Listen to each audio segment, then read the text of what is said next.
And we're at Villa Park tonight, a ground which saw Liverpool earn a dramatic 3 points on their way to their first title in 30 years last season.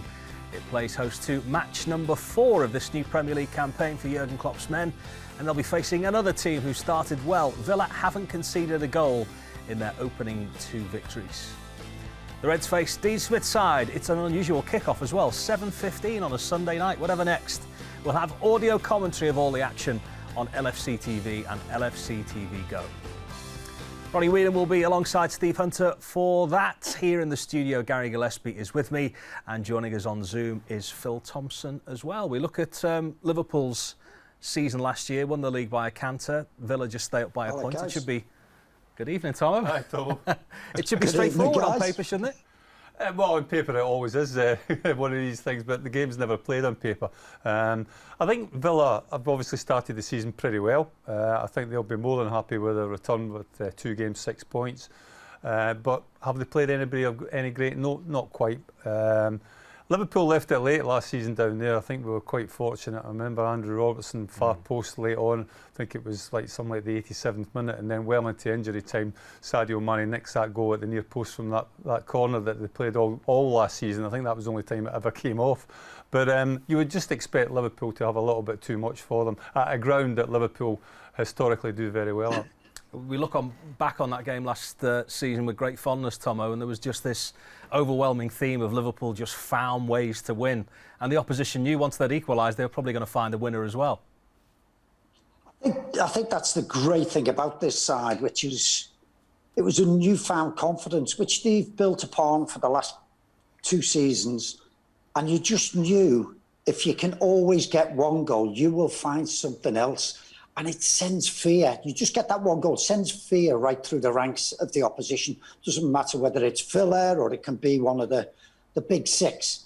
I always think this team, and we've said it all the time, finding a way, how it comes. And yes, Andy Robertson and Sadio Mane coming from corner kicks. It's whether we can find and thread through a side or we can find it from a set play. It's always there.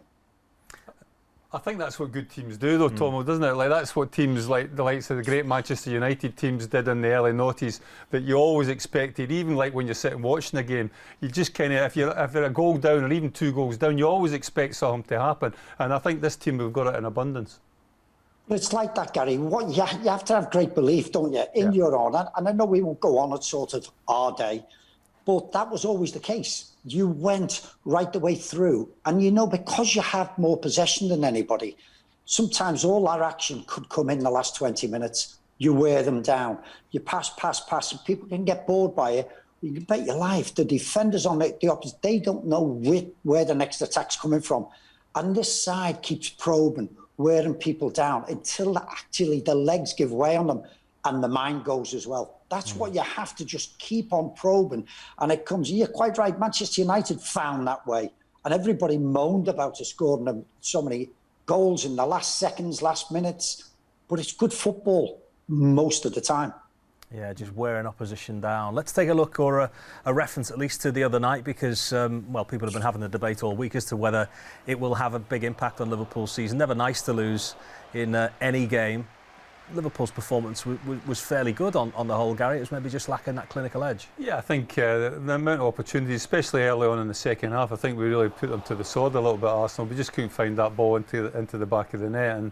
And it's one of these things, I think, again in the Carabao Cup, we haven't really performed how we have done in the league. But again, one of these things that happen in football, sometimes it goes for you, sometimes it goes against you, and especially when it comes down to penalties, you always know that somebody's going to be a hero and somebody's going to be the villain. Thomas? I didn't think there was too much wrong in it, Gary, because this is always, we have a team thrown together. So how many sessions can you have, no matter whether it was the Lincoln game or this game, there's not many training sessions you can get with the same side. So you know it's like, but I thought it was actually quite good. You lose the game, and it's Mikel Arteta defensive masterclass, and they've got it all right. I'm sorry, it was a masterclass from the goalkeeper, because without him, that score we'd have won 2 or 3-0 without a doubt. So the goalkeeper played well. You say masterclass, how can it be that way if time and time again we were able to get through their defence, whichever way, whether it was a set piece or whether it was great movement, as we've seen with Jota's there. But the Minamino one was a massive, massive moment in the game. You just felt if that would have gone in, I think we'd have won it comfortably. Some vital minutes for Diogo Jota the other night as well. Does he start in this one tonight? Let's get a quick word from the ground now. Rob Jones is at Villa Park for us. Well, good evening from Villa Park, a ground steeped in history, but two clubs at the moment very happy with how things are going in the present. Liverpool and Villa with 5 wins from 5 in the Premier League between them this season. And that feel-good factor for both clubs boosted further by the work they've done in the transfer market before the window closes, of course, tomorrow. Liverpool bringing in Thiago and Diogo Jota, those the headline names. Villa, of course, who finished just outside the relegation places last season, boosted by the arrival of goalkeeper Emi Martinez, record signing Ollie Watkins up front, and this week the arrival on loan from Chelsea of Ross Barkley, although you would think Villa team-wise will be tempted not to change the same side they've selected in the previous 2 matches that have seen them beat Sheffield United and Fulham as well. We know that Liverpool will have to make at least one change from the side that started the victory against Arsenal on Monday night. Sadio Mane, who scored 6 in his last 5 games against Villa, ruled out with COVID-19, so maybe that might mean a first Premier League start for Diogo Jota, and they'll have to get past a very much improved Villa defence. They've only conceded 2 goals in their last 6 Premier League matches either side of the end of last season, and that sort of improvement is the reason that Jurgen Klopp believes his team will have to be even better this season if they're to retain their Premier League title.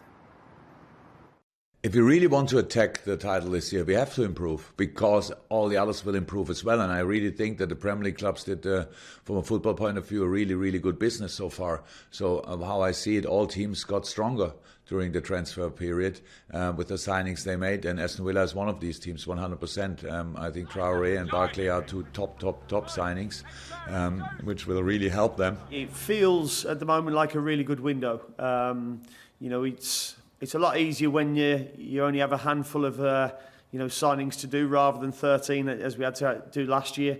And you can go and handpick the positions that you want and the players that you're after. And I said at the end of last season, the last 10 games, I saw an improvement from the majority of our players, and now we've added quality to that core of the team. Yeah, it goes along with Jurgen Klopp there, and the fact that, as he said, he had to bring so many players in last season. He's maybe just strengthened a couple of positions this year, that they're facing fewer shots. As we mentioned at the top, conceded no goals so far. They're a much improved team, aren't they? Brought a goalkeeper in, didn't he? And a striker as well. I think the boy Ollie Watkins is doing an awful lot, not maybe scoring goals at this moment in time on a regular basis, but doing a lot more work up front. He's got a lot more pace than maybe what they had in the past with Wesley. Maybe he's changed the style a little bit as well. Traoré playing alongside him as well, again with plenty of pace. And I think that's what you need in front players these days. I think that's the one thing that defenders hate playing against. And I think they will be better this season, but let's put it into perspective. They played Sheffield United at home and they played Fulham away. Both teams themselves are struggling. This will be a different test for them today. But, take nothing for granted. Liverpool, they'll make Liverpool play all the way to get a result, and Liverpool will have to be somewhere near their best to get that result, I'm sure. One of those grounds, Villa Park, Tomo, that when the place is rocking and things are going well, it's a feared place to go. When things aren't going so well, the crowd tend to get on their back, so they've done really well with there being no crowd in there at all, Villa, since that restart. Well, I think so. And the Villa fans, they do expect absolutely so much from the side at home. And there is sometimes a lot of players find it very, very difficult to sort of function in that. So without crowds, some teams, some clubs are actually enjoying fans not being there. And a club not too far away from ourselves, just across the park there, is maybe a similar. Players are playing with a lot more confidence, they're enjoying a little bit more time on the ball, they're taking a few more risks in the offensive areas without the thought of maybe people getting on the backs. And as we've seen, there's so many away good results. It's been quite astonishing. But as Gary's saying there, Mings and Konza at the back, I think have been doing very, very well. They have a good blend. Tyrone Mings with his left foot, Konza on the right. I think it's good. They've got a good sort of partnership going there. I do think we'll have to be at our best. This would have been nice because I think Thiago could have slotted into this to try and open up, see how far we've gone with signing him. And I think he could be the one to unlock it, because we're going to have lots and lots of the ball this evening, and we've just got to be patient. We've played some of the best so far. You look at some of the games as well, with the Chelseas, Arsenals, even Leeds United, who've been the shock kind of package of the Premier League so far, and we've managed to score goals in all those games. Like Tomo was saying, you wouldn't suspect that should be any different today, really. Well, I think when you look at the firepower that we have, I think obviously there will be no Sadio Mane, which will be a loss. I would imagine Jota to come in there. I wouldn't be surprised if Curtis Jones maybe even gets an opportunity there as well. Been very, very impressed with him in the games that I've seen him so far this season. So Liverpool got talent and ability all over the pitch, and certainly in the forward areas. So as I said before, this is a good away ground for us. I think we've scored loads of goals down here, beat Villa I think on a record amount of times as well in the Premier League, down here as well. So I don't think we should be going into this game without any confidence. I think we've got bags of confidence, but Villa will make it difficult for us, and as I say, we have to have that creative ability up front to break them down, because they will be, I think, a lot stronger defensively this season than what maybe we saw last season. I think it was only Fulham that lost more goals than them last season.